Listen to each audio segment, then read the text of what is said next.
Good evening, everyone. My name is Hannah Lowe, and I'm an assistant coordinator and research fellow here at the Dialogue Society. And I will be hosting tonight's panel discussion on racism across the diaspora, personal narratives from South Africa, the USA, and the UK. And so I want to thank everybody for joining us tonight, and I hope you all enjoy the evening and are able to learn, be challenged, and take something positive away from what you hear tonight. The Dialogue Society is hosting this panel series on racial equality with the aim of highlighting the multifaceted and layered dimensions of racism and how this negatively impacts society, moving from individual experiences to the impact racism has more broadly in our workplaces, politics, and culture. This panel series aims to focus on positive approaches that work towards the goal of racial equality. Each panel focuses on a particular theme, and today's panel discussion on racism across the diaspora aims to hold a space for personal narratives from BIPOC living across 3 states with distinct racial histories. By highlighting their own experiences and research relating to race and racial politics, our speakers will outline some of the deep-seated racial issues in their countries and suggest steps decision makers could take to address these issues. And so just to let everybody know about the final panel discussion in this series that will follow on from today, on the 15th of July, we will hold a discussion on the implications of racism on mental health, looking through a structural and institutional lens. So just a few housekeeping things before I introduce our speakers. If everybody could keep themselves muted unless they're speaking, that would be great. And viewers, do feel free to ask questions in the chat box or in the comments on our YouTube, and we will try and make time for a Q&A at the end.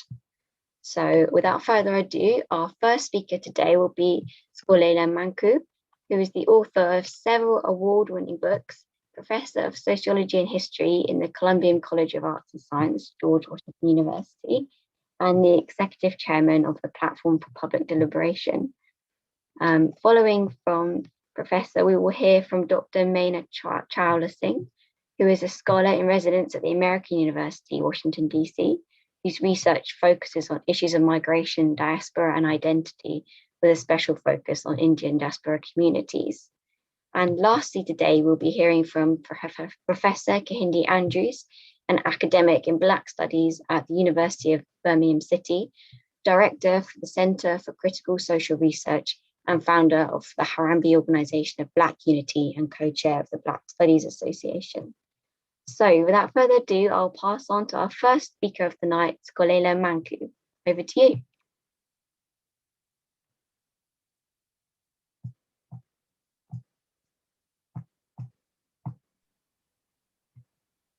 I like the idea of connecting, personal to structural dimensions of racism. I'm a sociologist, after all, inspired by people like C. Wright Mills. It's also important in the sense that there have always been different approaches in South Africa to how to deal or how to respond to the structural reality of racism. And as a result, and this is not unique to South Africa, and as a result, we've had these 2 approaches, dominant approaches, that's more than 2, which has parallels in other countries. There's the Black radical, Black consciousness stream, which was influenced by somebody called Steve Biko. And then there's kind of the integrationist non-racial movement, right, which is associated with Nelson Mandela. Now, people normally know Mandela and they talk about Mandela to the exclusion of people like Biko and people like Sobukwe and many other people. And that's a shame, because there is so much in the writing about race in South Africa that comes from these other individuals. And so we have this imbalance, if you like. Now, I grew up under the influence of Steve Biko and in the Black consciousness movement. And central to the Black consciousness movement was something which I think is lacking in discussions of racism today. There is, on the one hand, the challenge of fighting racism, in other words, fighting racism on a policy level, fighting racism on a structural level. But then there was a question that Nico also posed, which was, how do we deal with how race impacts us as individuals and as communities? So there's this outer directed approach, but then there's also this inner directed approach. And sometimes I feel that the latter has been left out of these conversations. And when we leave out the latter and we focus on the structural dimensions, we run the risk. And we need to fight on the structural dimension, don't get me wrong. But we need to, but what we tend to do, of course, in some ways is to reinforce white supremacy by giving white people too much power. Although it's inevitable that we should be addressing them, but in addressing them, there's always the risk of reinforcing that sense of supremacy over Black people. And it's an inescapable dilemma, but the more you say, I want this from you, I want this from you, the more you run that risk. And so how do we deal with fighting racism, but also providing within the Black community what Cornel West calls an armor, right? Or a buffer of how do we protect ourselves as Black people? How do we, against the dehumanization, against the degradation? And how do we develop this sense of identity? You know, I know people, and it's always white people who say identity politics, we don't want to hear about identity and all of that. Now you can say that because your identity has never been questioned. But when your identity has been questioned, you surely foreground, by definition, the notion of identity. And on a personal level, this was very important to me, because even as I walked into white spaces at universities and places of employment, I always had this sense that I matter and I'm not going to be defined by other people. And so what I want to do is I want to inject that dimension, not at the expense of the outer directed dimension. I've been watching, you know, I live in the United States. I've been watching what has been happening around, you know, Black Lives Matter and the George Floyd murder. Now, you know, Americans, you know, typically there's, you know, the concept of American exceptionalism has also actually affected, I think, the way that the movement itself, like Black Lives Matter and other movements, approach questions of racism. There isn't the kind of looking outside of the American experience. There is a reflective culture, but the reflective culture is kind of like within American history itself. So people do say, again, legitimately, that this is Jim Crow again, this is what happened after the period of Reconstruction. But what I would like to see more of is, what was the experience of people in South Africa? What was the experience of people in Britain? What was the experience of people in India? What was the experience of people in Brazil? Because just like with apartheid, right? We received, in fighting apartheid, we received a lot of international support. The anti-apartheid movement was a global movement. And so the second thing I would like to see in the conversation is, how about turning the gaze, if you like, on the United States itself? How about having an equivalent of the anti-apartheid movement, focusing on Britain, on the United States? In other words, mobilizing the international community to spotlight what is happening in these countries as well. So I'm going to stop there by basically saying, bring into the conversation this question of the personal protection, because quite frankly,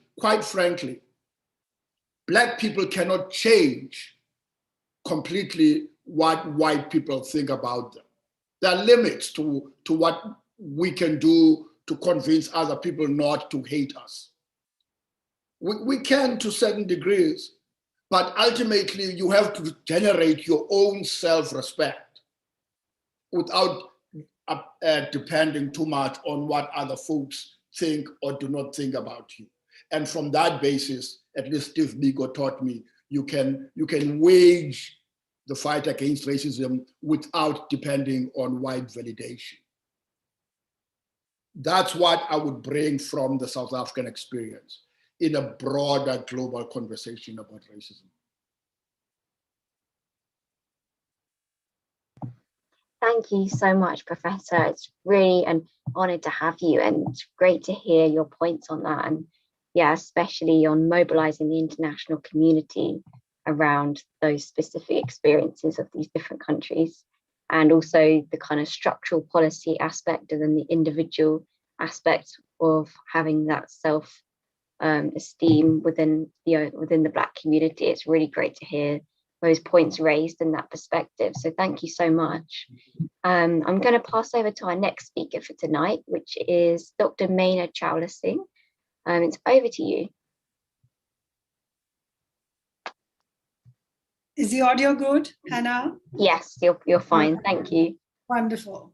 So good evening, everybody who's in the UK. And I can see that my previous speaker my colleague was in the US. I'm now sitting in India. So we're all across time zones. And that is symbolic of what the Dialogue Society is trying to do. So I'll begin by saying thank you very much for reaching out to me. It's an honor to be here. Hannah, thank you very much for finding me from whatever your sources were. I'm shifting the conversation a little bit to speaking about the Indian diaspora. That is my area of work. I'm speaking today about Indian Americans in the US. I'm speaking about a few remarks about their community position as Indians, as Asians, as Americans. So looking a little bit at their embeddedness in US society and within US politics, their racial exclusions, how that is experienced, and my own research, which points to a shifting trend, especially since the Obama years and more into the Trump years. My work is longstanding engagement with various Indian diasporas. I have lived in Ethiopia, in France, in Israel, in Japan, and in the United States most recently for 9 years. I have done extended research on Indian Jewish identities in Israel, on Indians in the French Guadeloupe, which is a very unusual space to look at the diaspora, but these are 5th and 6th generation Indians who went originally as indentured labor. And now my work is on a very recent diaspora, which is the Indian Americans. I've had very close interactions professionally and personally, and across generations and ideological divides with the Indian American community for a long period, beginning sometime around the Obama years, and I have watched that very closely living in Washington, DC. I was faculty at Georgetown and at American University, and so I was exposed to a large segment of Indian American and Asian American student segment who shared with me their issues of identity. So that's one segment of the research. Because I was located in Washington, DC, that's the place for politics. So there were many young political aspirants and many young appointees in the administration from the time of Obama and thereafter as well.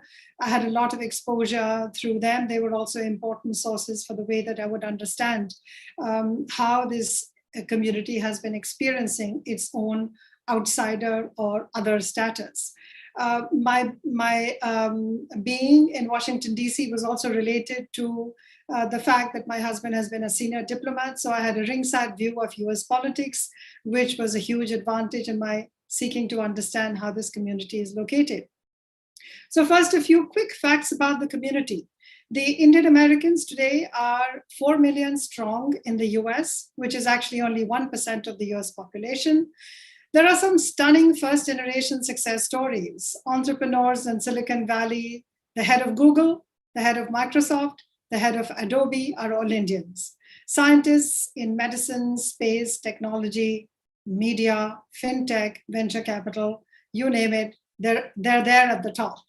There was a survey in 2015 which showed that they're very high up as a community in education. 72% below 25 have a bachelor's degree, 40% have a postgrad degree. And the national averages for this are 19% and 11% respectively. Even among Asian Americans, Indians outshine the Chinese, Filipino, Korean, and Japanese in their mean income levels and education. Most of them are Democrats, although there are Republicans as well, but overwhelmingly they are Democrats. There are some mitigating stereotypes. For example, the Indian seen as the techie or the nerd who is a high achiever. There's a spelling bee contest for children, and the spelling bee champions in, since 1999, there have been 26 Indian kids who won that championship. In 2019, there were 8 co-champions and 7 were Indian kids.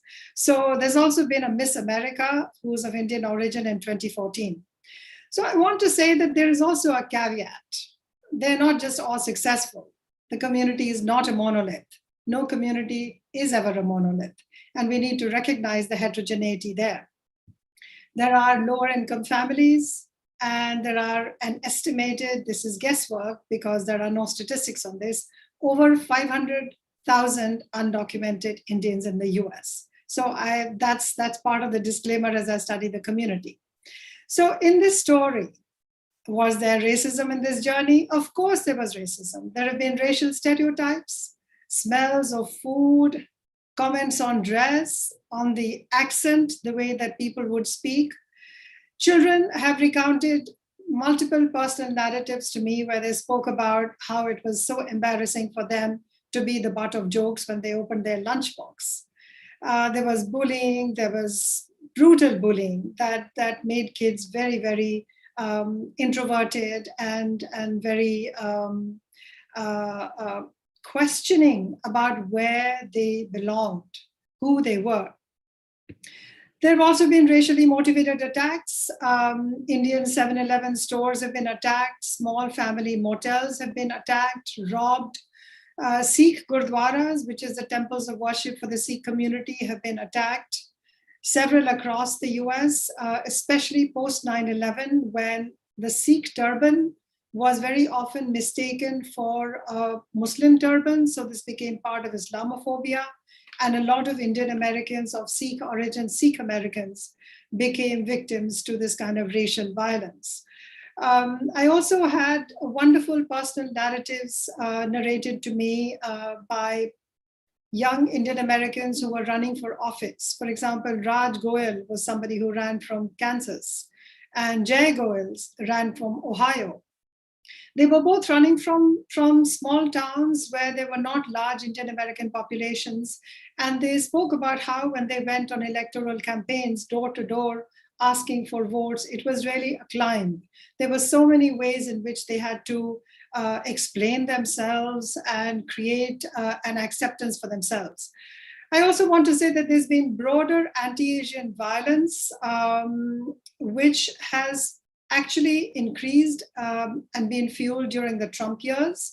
Although we know that scapegoating of this kind has a long history in the US, where Asian Americans have been targeted, either because they were seen as coming from a land which was a source of disease or whatever other negative stereotypes. In fact, between 2019 and 21, there has been a huge increase in anti-Asian bias and violence. And there's a recent survey by Devesh Kapoor and and Milan Vaishnav of Carnegie, where they say that 1 in 2 Indian Americans has actually recently experienced some form of racism.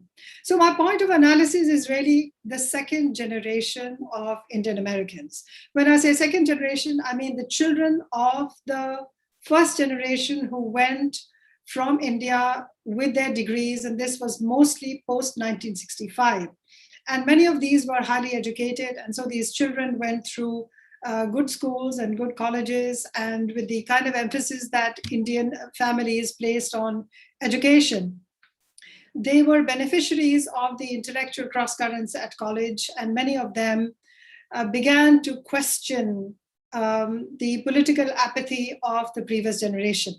The parent generation was very shy of activism, which is where the second generation has made a very decisive shift in the way that there is political mobilization, which is quite strategically organized.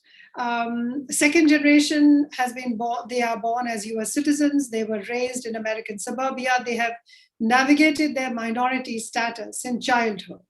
So their coming of age was really about questioning issues of identity, of race, of ethnicity, and of belonging to the US and what the US as their homeland owed to them.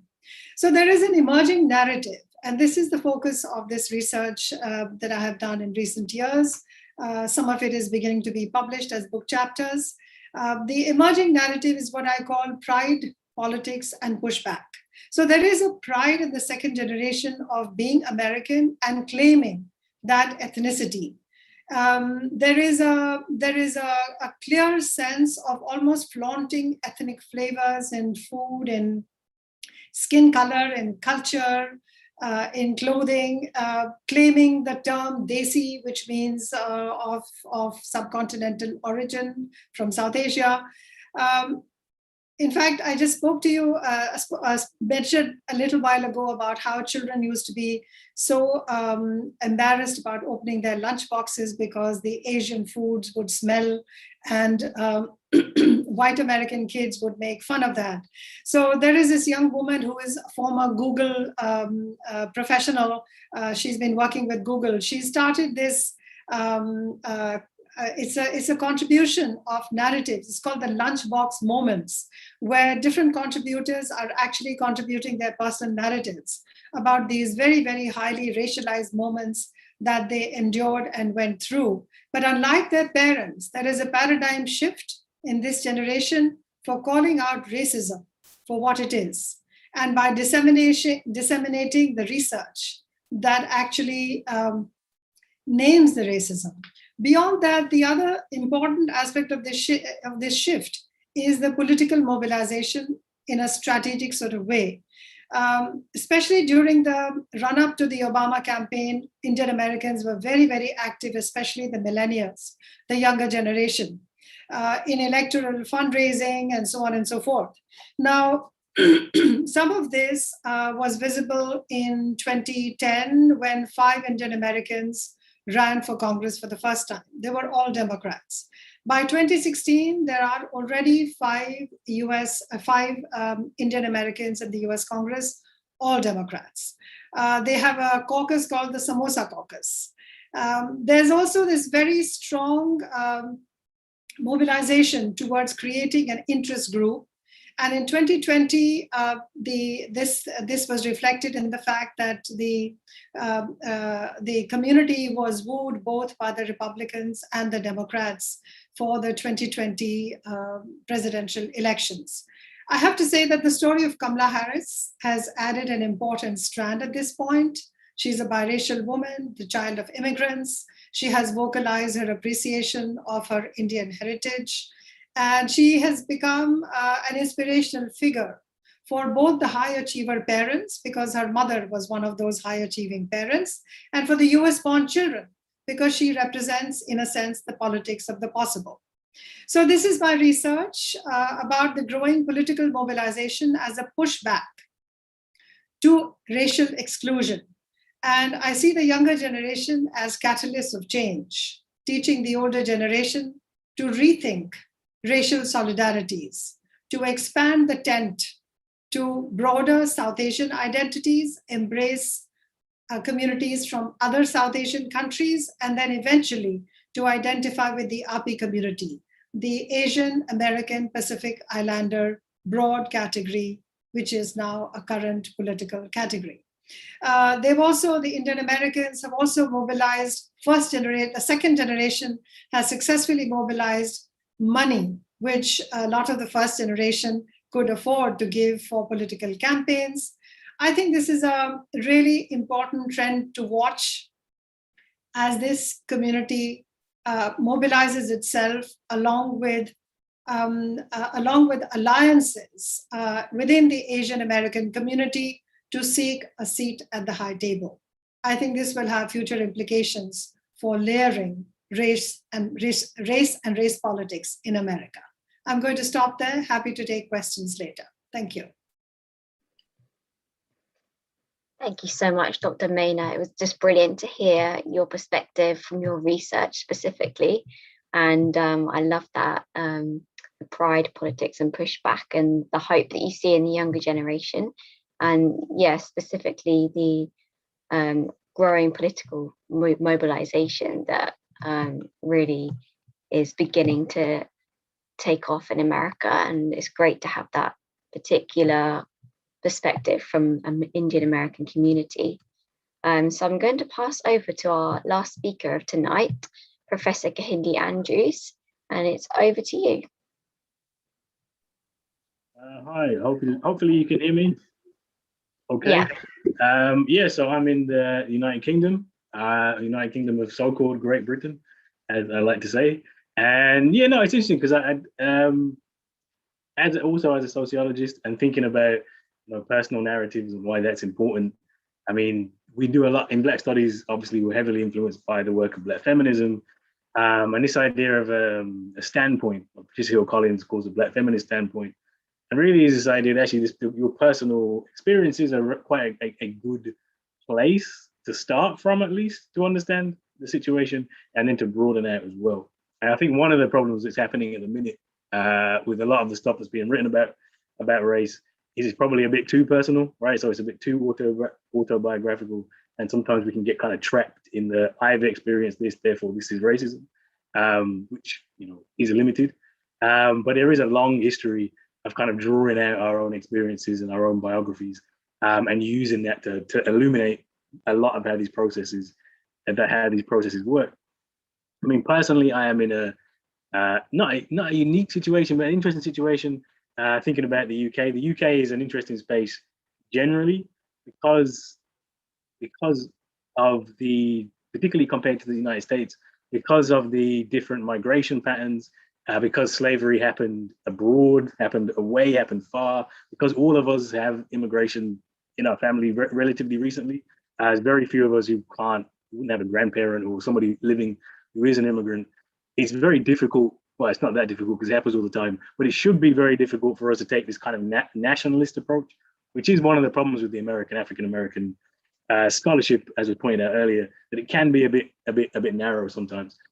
Thinking about things like ADOS, American descendants of slavery, and those kind of movements. Whereas if you're in the UK, that's just more difficult because my family's predominantly Caribbean. If you go around our neighborhood, you're going to find people from the Caribbean, from Africa, from Asia as well.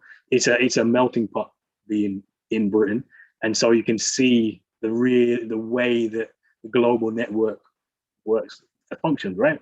The British Empire was 24% of the world, the largest empire in history, and because of that, has actually been Britain has been a really important conduit actually for a lot of Black radical and Black political thought. You think about the Pan-African Congress movement. That starts, not a coincidence, that starts in London in 1900. The most momentous, you could say the most momentous, one of the most important meetings is 1945 in Manchester, that brings together the African leaders who go on, I would say liberate, but I really don't mean liberate, but you certainly go on to kind of independence movements on the African continent. And so there's this long history in the country generally of this quite diasporic organization and activism.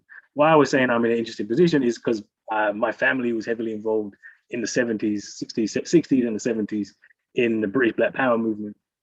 And in fact, my grandmother, my white grandmother, was at the 1945 Fifth Pan-African Congress of all things. So there's a long kind of personal history of a connection to these politics. And both my parents are heavily involved in British Black Power. And British Black Power in the 60s and 70s was largely about education. It was about how do we understand the world differently. So we had bookshop movements. The Black bookshop movement was really important.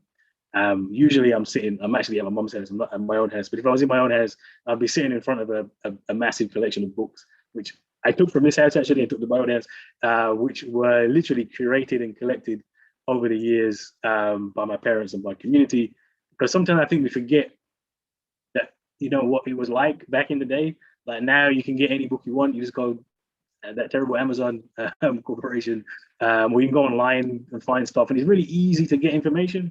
Whereas in the 60s, 70s, it was almost impossible, right? This stuff wasn't here. It wasn't like that. So people had to go out and actually find stuff. Like, you talk about Steve Biko. I remember growing up with I Write What I Like, but having I Write What I Like in the 70s when it's first published in Britain, that's not an easy thing to do because it doesn't just happen, right? This is because communities organize, they make sure these things get imported. There were first Black bookshop was London New Beacons Books in 1969.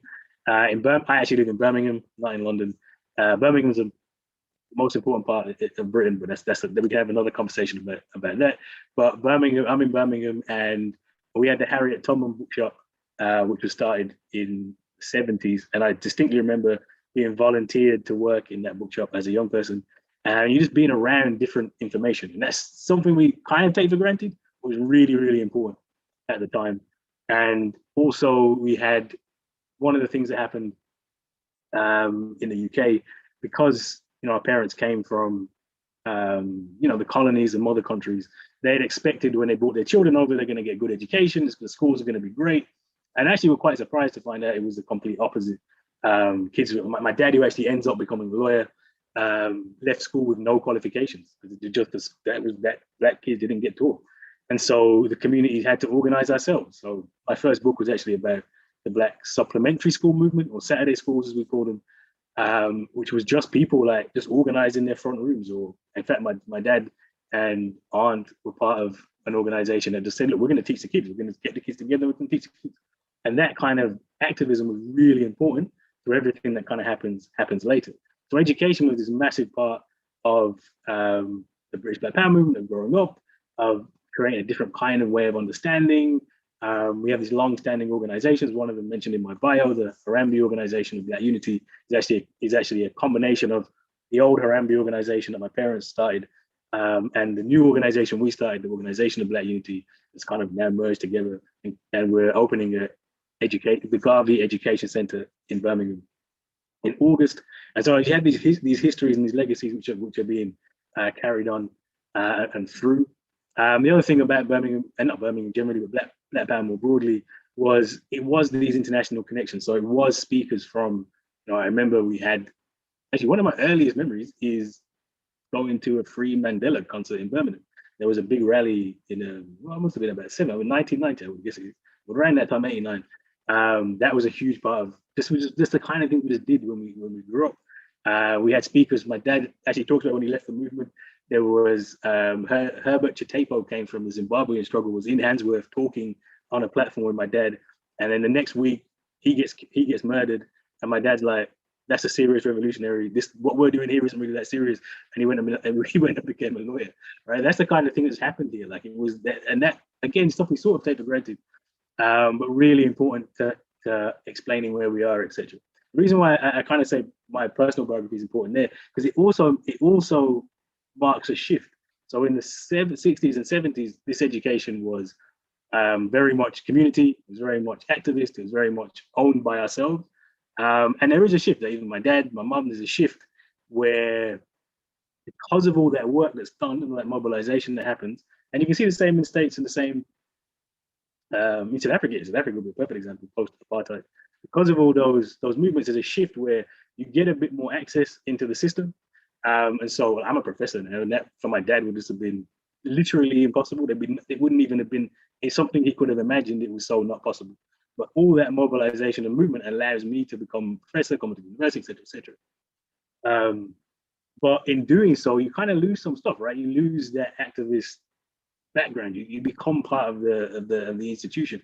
I mean, just experience. I mean, anybody who works at universities will tell you the day-to-day experiences of whiteness are relatively overwhelming, and it's so difficult to kind of do that more radical work that was being done in the community. One of the things we've done so we have Black Studies in the university, and one of the things I always stress is that Black Studies is not new in the UK, it's just new in the university. And there is a long heritage I just spoke about Black Studies that we brought into the university. And that's the canon. That's what you come to Black Studies, that's what you're going to get. But the challenge that we have is that whole canon. Malcolm X is my absolute favorite person. Like, if I have anybody to tell you about the world, I'd say it's Malcolm X. People like Claudia Jones, people like Biko, that's the canon. But our canon is drawn from people who aren't academics. So the challenge for us is, is it even possible to produce that kind of literature radical work within the university, right? So that's the change that's happened. And it does present us with this really quite a contradiction. So I'll end on this book, because I actually end on this and leave a question out to people. Malcolm, my absolute favorite Malcolm. I love Malcolm. I love Malcolm because he's community, he's activist, he's in the struggle. Nowadays, Malcolm would be a professor. Like Malcolm would, that's where he'd be. He'd gone to university, he'd be a professor. Would he still be Malcolm X, right? Would we lose something in that knowledge? And that really is the challenge that we have when we inhabit these spaces. How do we stay true to that, to the knowledge produced from struggle when we're inside these terrible institutions? And I will stop there. Thank you so much, Professor Andrews. That's just really interesting to hear from a UK perspective, and that shift between the community-based grassroots organisation and activism, and what that means for kind of the future of including things like Black Studies more in universities, and how that's going to look. So it's really interesting to hear that. And we do have a couple of questions that I'm going to ask as we move into our question and answer time. And if anyone else from the audience thinks of any questions, feel free to write them in the chat or on the YouTube comments. The first question we have is for Dr. Singh. Were Indian migrants subjected to segregation rules as with African Americans?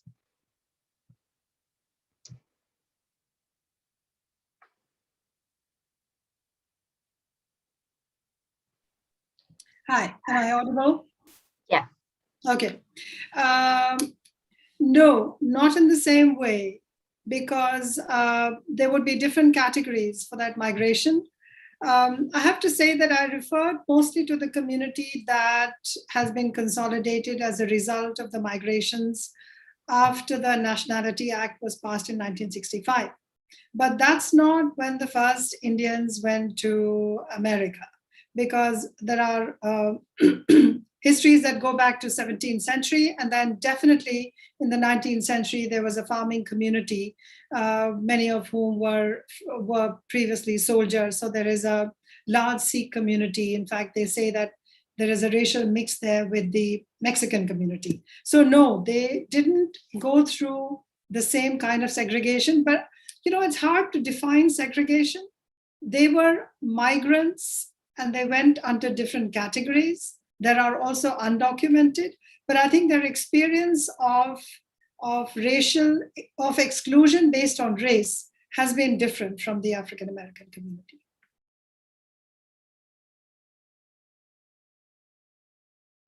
Thank you. That's great. Yeah. And we have actually a question for Professor Kehinde. This person says, it was interesting hearing about the Saturday movement, educational activism. Are similar movements still occurring? Yeah, certainly. So Saturday schools go back to at least 66 and have been ongoing, so they've never stopped. It's difficult to say exactly how many there are because it's very grassroots. So it's literally somebody organized in their front room or organized in a school, organized in a church. And there's kind of a database, there's a limited database of the National Association of Black Supplementary School, NABSIS, I think it's nabsis.org, I think. But if you Google National Association of Black Supplementary Schools, it will come up. But it's certainly something which is there. And in some ways, it's making a comeback. So I think there was a period of time where there was a decline after the 2000s with the end of what we had, multiculturalism in the UK. They stopped getting state funding, it become difficult to run. There's kind of an individual term where people start getting tutors on that. But there's, in the last few years, because of everything that's happened in the schools and because it really hasn't improved, so the same problems existed then really exist now, there's been a really greater recognition of the importance of Saturday schools, not just to teach Black history and Black studies, but just actually the main reason Saturday school started was to teach maths and English, because they weren't being taught to Black kids. And we're still having those problems now. So one of the things we're hearing a lot of calls for, and when we start the Garvey Education Centre in Handsworth, there will most definitely be a Saturday school in there, because people are saying, look, we need these back. This was something that was really important for us, but has declined over the years. Thank you. Thanks for answering that. I've got another question that I'm going to ask all three of you. How much improvement do you think in your respective country has made to attempting to combat racial inequalities, and how much progress has been made, if any?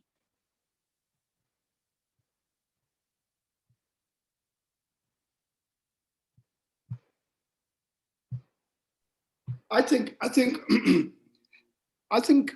posing the question in that way is part of the problem, quite frankly, because it's not a linear process, right? There's an historian, George Fredrickson, used, I think he borrowed this from somebody else, but it was this idea of racism as a scavenger ideology, right? It finds roots in different contexts and lives off of those roots, right? So it's a secular process. So you have to, in a sense, evaluate the situation as it arises for different generations. But you also, though, right, have to have that historical understanding, right? You have to have that sense that, okay, there was a time when racism took a particular form. And it could be that during that period, it was white people beating up Black people, right? Openly cursing them, right? But you have that happening now, but in a different form in the United States under Trump and in the white supremacy movement, right? So it's very difficult to talk about it in linear terms. What we need to do is develop the capacity to analyze it as it shows itself. Because again, this tendency of speaking about it as improving over time, what it does is it gives white people a sense of, we've made progress, we've improved. Well, you were not there 100 years ago, so you can't speak about it that way. You have to say, as a white person living today, what is my relationship with the Black community? To say that you've made progress over 100 years when you were not there 100 years ago is not very helpful. It doesn't really meaningfully address the question. So I think it's just the wrong question. If I can come in for a moment, I think Professor Mangcu really hit the nail on the head. As time moves on, situations change. It's also very relative to where the bar is. And I think the bar is and should be raised higher and higher for what is supposed to be equitable, what is supposed to be social justice. And some of that also reminds me of the way things have been with feminist movements, which is, how do you really compare? Do you actually say we've reached a point when we don't need feminist movements? We've arrived at a point of gender justice. Of course, it's much better than it used to be, but it's all relative to where you are, what the context is, and the historical moment, and the community, and so on and so forth. So I do agree with that. Thanks. Yeah, and I would just say, no, frankly, we haven't made progress. I think progress is the wrong word to use. I think what has happened is that things have changed, certainly. And if you look at what's really changed over the last 50 years, there's been a decline, certainly in the West, there's been a decline in kind of over prejudice, although it's coming back. I'll point out that it's actually coming back. So there was a decline and now it's kind of rising again. But, you know, the laws have really targeted individual prejudice. That's what they targeted. They targeted, tried to stop people being openly racist, tried to educate people to stop being openly racist. That's allowed, there's certainly been more inclusion of Black people who are lucky enough to be able to be included, right, into the project. So, for example, I'm a professor. Like I said, like, unimaginable my dad would be a professor. I am now a professor. That's good for me, right? But if you actually look at the bigger picture, and if you just look at the evidence, it tells you that not much has changed at all. If you look at the wealth gap, if you look at the inequalities, if you look at all the stats, basically every stat I can give you about racism in the world, not just in the UK, but in the world, it's really bad. Like, it's really bad. Like, America's, the condition for that was probably worse than it was in the 60s because of things like mass incarceration. If you look at post-apartheid South Africa, it'd be very difficult to argue that that Black people are in a better situation there, because you've had this. All this really changed is, and again, why I love Malcolm is because Malcolm tells you all of this 50 years ago. Says that all you're going to get is token integration, and token integration looks like some of us doing all right, but the majority of us not doing much better than we were, and that's even across the globe. So we celebrate China and we celebrate India. China and India, 400 million people living in poverty in both countries. It hasn't improved for them at all. So no, my answer would just be no. We haven't made any kind of progress. It just looks a bit different, and in some ways it's worse because we genuinely believe we have made progress, that we're on the right track. When actually the structure of society today is just as racist as it ever was. It produces outcomes which are just as racist as they ever were, but we somehow convinced ourselves that we're on the right track.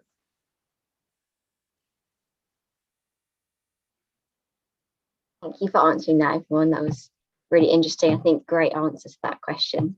I've got another question for Professor Mangcu, specifically about South Africa. How does the South African case of apartheid impact and possibly inspire Black Lives Matter movements across the US and the UK? Well, this is actually the problem, because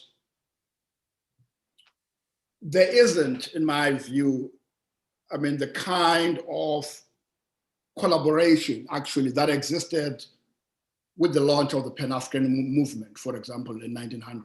I mean, a lot of that movement actually was influenced by Black South Africans and by a Black woman actually from South Africa, from Cape Town, who was in London. So you know, there used to be a much more interconnected network between South Africa and the UK and India, actually, and you know, so it has not, that experience has not informed a great deal of what is happening. We had a movement more recently called Rhodes Must Fall, which was a student movement that began in South Africa. And it influenced students at Oxford University. So there is a connection to that sense, to that degree. But what I would love to see is more of an organic connection and more of an exchange of ideas. I mean, the things that Professor Kehinde was saying, Andrews was saying, is that the Black Saturday movement, right? We had that in South Africa. Steve Biko started that. I went to those schools, except we used to call them winter schools because they always happened in the winter. So you will find that, you know, I was asking Dr. Maina about Banka Roy, who ran a school in Rajasthan called Tilonia. Right? There were those connections of people sharing ideas and experiences. And if I would love to see more of, is that kind of organic. That's a long answer to a very, that's a long version of my answer. The answer is no, really, or very little.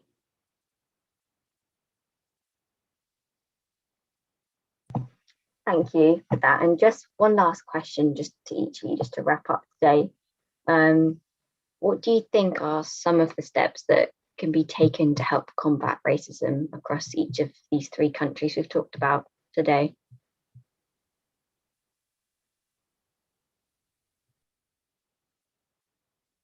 Well, if I may just, sum up what I was saying earlier on. We need to move on multiple fronts, all right? There is no bullet point. And there are limits to what we can do, right? You're not gonna get to a point where there are no racists in the world, right? Racism will be there. The question is, number one, how do we change the laws and the policies? And also the consciousness in the white community. But number two, how do we protect ourselves? How do we against the reality of racism? How do we have this sense of pride in our history and who we are? So there's no bullet point really. It must all happen at the same time. That's at least my view. I just really stress that we have to be thinking globally, right? And it is something we did much more before than we do now. There is no such thing as British racism or Indian racism or South African racism or American racism. It's a global system. There's no way you can deal with the problem unless you have a global analysis and a global solution. So that really is the fundamental thing, to really understand that and then to build those connections and those mobilizations so that we can build something different. We need to build an alternative. The way that the system is set up is to reproduce racial inequality. That's the purpose of it. And so the only way to overcome that is to build something else. But the only way to do that is with truly global international connections. I do want to add that, along with cross currents of conversations and consciousness raising and pride in oneself, there has been this sense in the US that critical race theory needs to be taught early on. And just recently, there's such a huge pushback in many of the schools across America where white parents are saying, my child doesn't need to be taught critical race theory. And they have been pushing back and getting school principals changed. And this is all very, very recent conversations and reporting on the schools and the school boards. The teaching of critical race theory was something that was adopted after all this recent killings and the Black Lives Matter movements and so on, saying that children needed to be aware. And the parents have mobilized themselves, the white parents have mobilized themselves, and they call their movement No Left Turn. So it's really ironic that critical race theory is being contested as something that doesn't need to be taught. So the obstacles are many. Changing mindsets is really, really difficult. Social change is hard. And unfortunately, that's not a note of optimism, but we carry on.